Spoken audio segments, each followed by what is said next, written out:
हमारी संस्कृति, हमारे संस्कार सदा रहें हमारे साथ। सब्सक्राइब करें तिलक। हाँ, समस्या तो गंभीर हो गई है। श्री लक्ष्मी के लिए त्रिदेवों में से योग्य वर चुनना चुनौती का काम हो गया है। हम ये चुनौती कैसे स्वीकार कर सकते हैं? त्रिदेव की परीक्षा कैसे ले सकते हैं? परंतु आप दोनों के अतिरिक्त दूसरा कोई भी नहीं है जो त्रिदेव की परीक्षा लेने के योग्य समझा जाए। यदि हमने त्रिदेव की परीक्षा लेने का दुस्साहस किया तो समझो कि हमने उनके प्रकोप को निमंत्रण दे दिया। यह संकट तो भयंकर है ही, पर गुरुओं को यूं निराश होकर नहीं बैठना चाहिए। देवताओं और दानवों का मार्गदर्शन करना आपका ही दायित्व है और इसे आपको निभाना होगा। इस घोर समस्या का समाधान करने में आपको भी हमारी सहायता करनी होगी।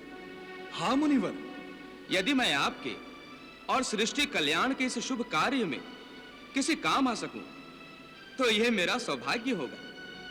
यदि ब्रह्मा, विष्णु और महेश में से कोई देवता हमारे परीक्षा लेने पर क्रोध में आ गए, तो आप बीच बचाव करेंगे। उनके क्रोध और शाप के विरुद्ध हमारा सुरक्षा कवच बन जाएंगे। तो फिर चलिए सबसे पहले ब्रह्मदेव के पास चलते हैं।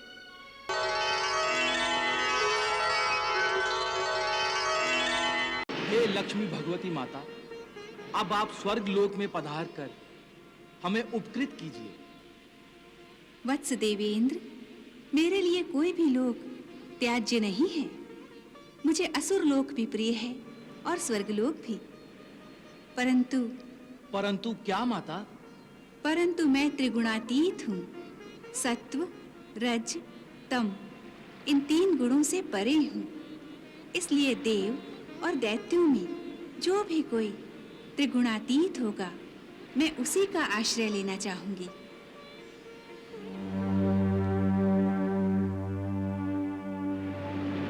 हे देवी लक्ष्मी माता, हम देवता सृष्टि में हैं, फिर हम त्रिगुणातीत कैसे हो सकते हैं? हे मातेश्वरी, हम दैत्य भी आपके तमोगुण से उत्पन्न हुए हैं। हम भी त्रिगुणातीत नहीं हैं।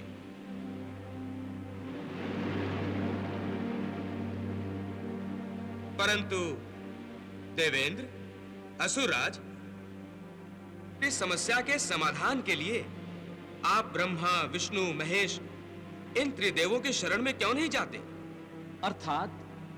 अर्थात देवेंद्र, देवता और दैत्य त्रिगुणातीत नहीं है, परंतु ब्रह्मा, विष्णु, महेश, इन त्रिदेवों में से कोई एक त्रिगुणातीत हो सकता है।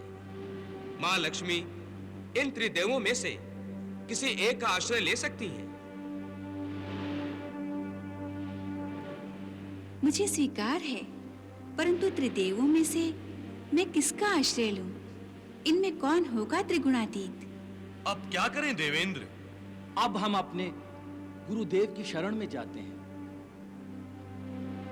ब्रह्मा, विष्णु, महेश, इन तीनों देवों में से कौन त्रिगुणातीत है, वही इसका निर्णय कर सकते हैं।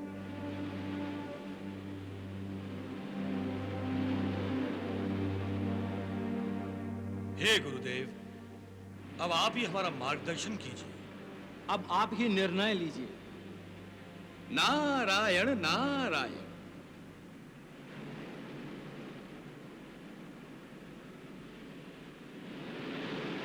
हाँ, समस्या तो गंभीर हो गई है।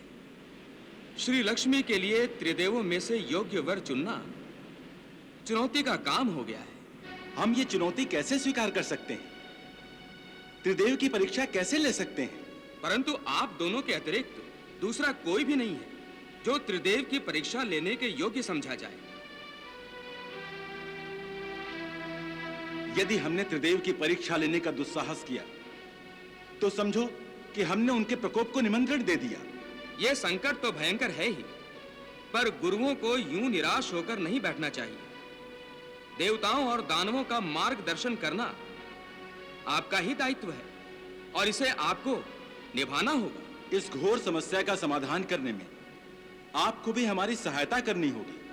हाँ मुनिवर, यदि मैं आपके और सृष्टि कल्याण के इस शुभ कार्य में किसी काम आ सकूं, तो यह मेरा सौभाग्य होगा। यदि ब्रह्मा, विष्णु और महेश में से कोई देवता हमारे परीक्षा लेने पर क्रोध में आ गए, तो आप बीच बचाव करेंगे। उनके क्रोध और शाप के विरुद्ध हमारा सुरक्षा कवच बन जाएंगे। तो फिर चलिए सबसे पहले ब्रह्मदेव के पास चलते हैं। नारायण नारायण। प्रभु, देवगुरु बृहस्पति और भार्गव शुक्राचार्य ब्रह्मा, विष्णु, महेश तीनों देवों की परीक्षा लेने जा रहे हैं। और इन त्रिदेवों की परीक्षा ये आपकी लीला है देवी? आप इसे मेरी लीला क्यों कह रहे हैं प्रभु? इसलिए कि ये सब आपको पाने के लिए ही हो रहा है। आपके तेजस्वी सौंदर्य ने ही ये लीला दिखाई है। प्रभु, लक्ष्मी मेरा अवतार है और भगवान विष्णु से लक्ष्मी का विवाह संपन्न होने के लिए ये लीला दिखानी आवश्यक है। देवी, आपकी ये लीला हम भी देखना चाहेंगे।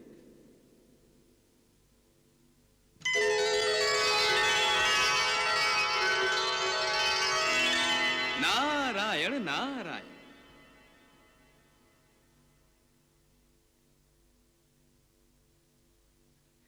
प्रणाम परमपिता। कल्याणमस्तु।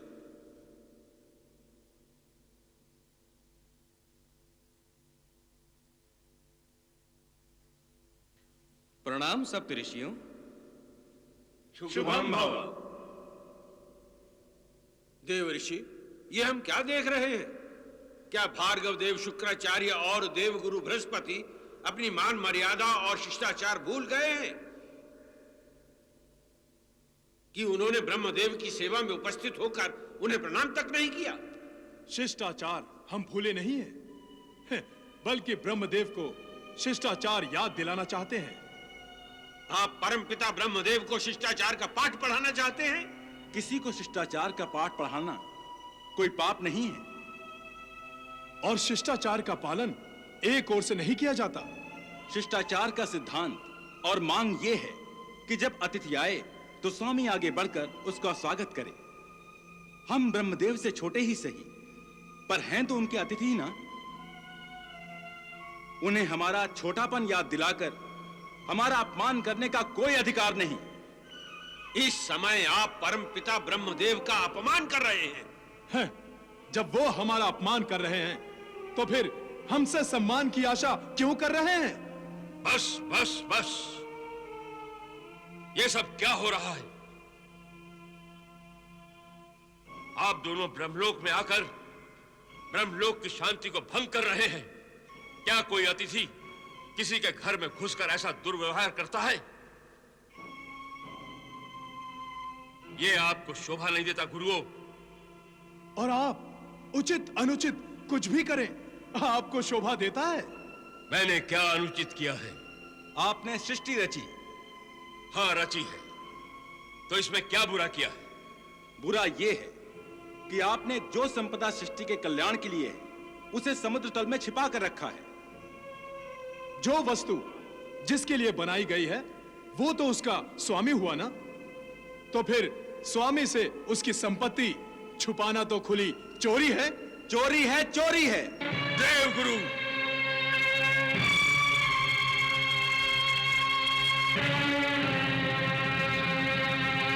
बस करो।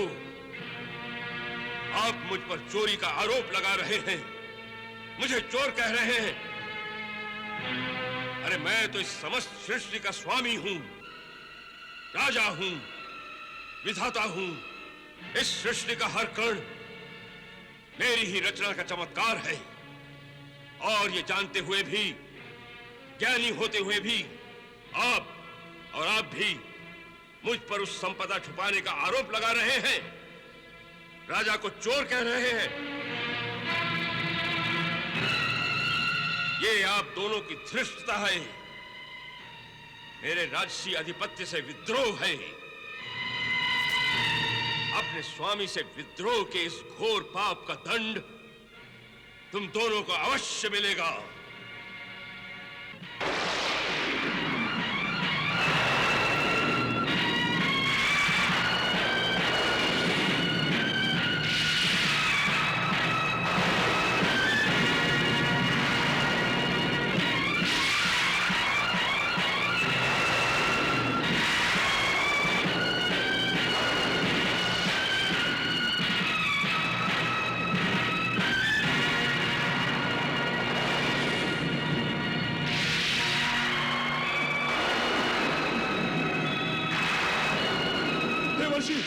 देवर्षि हमें बचाइए। आपने कहा था कि त्रिदेव में से कोई क्रोधित हो गए तो आप बीच बचाव करेंगे, हमारी रक्षा करेंगे।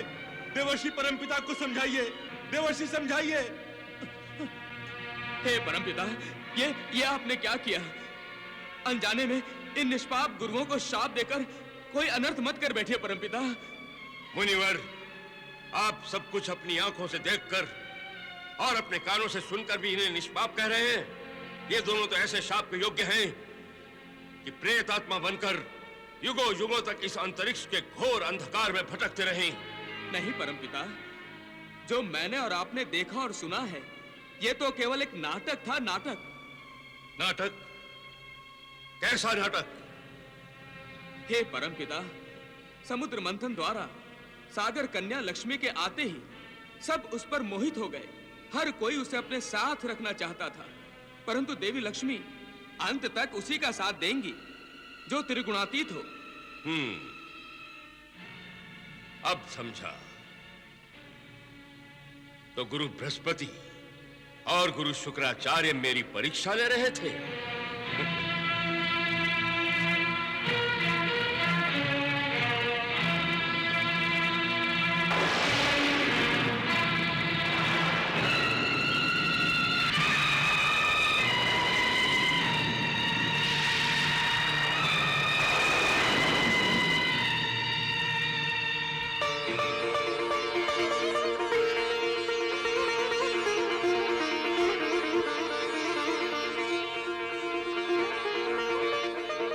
हमें क्षमा कर दीजिए प्रभु।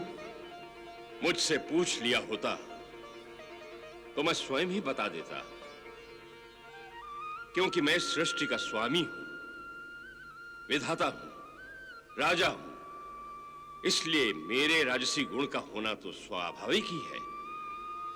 अर्थात आप देवी लक्ष्मी का वर नहीं बन सकते? बनना भी नहीं चाहिए। देवी लक्ष्मी तो त्रिगुणातीत के साथ ही रहेंगी। तो आपने हमें हमारे इस नाटकीय दुस्साहस के लिए क्षमा कर दिया ना? हे परमपिता, तो फिर इन्हें आज्ञा दीजिए कि ये दोनों देवी लक्ष्मी के लिए उचित वर की खोज में यहां से आगे बढ़ सकें। और इस शुभ कार्य में हम सफल हों। हे ब्रह्मदेव, इसके लिए हमें आपके आशीर्वाद की आवश्यकता है। तथास्तु।